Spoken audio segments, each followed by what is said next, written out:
তুমি কি জানো কিছু পুরনো ঘড়ির কাঁটা শুধু সময়ই বলে না, তার সঙ্গে বলে অজানা ভয়ঙ্কর গল্প। রাত 11:59। অর্ক তার দাদার পুরনো ঘড়িটার দিকে তাকিয়ে আছে। ঘড়িটা বহু পুরনো, পিতলের তৈরি, আর এক সময় নাকি রাজ পরিবারে ছিল। অর্কের দাদা সবসময় বলতেন এই ঘড়িটা শুধু সময়ই বলে না, এর মধ্যে লুকিয়ে আছে অতীতের রহস্য।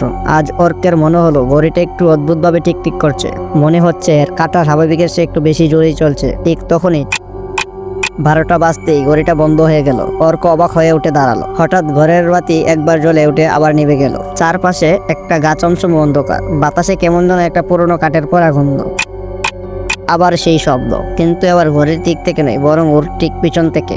ধীরে ধীরে পিছনে ফিরলো অর্ক, কিন্তু কেউ নেই। ঠিক তখনই দরজার উপাস থেকে ধীর বাড়ি পায়ে শব্দ ভেসে এলো, যেন কেউ দাপে দাপিয়ে এগিয়ে আসছে। কেউ কি আসছে?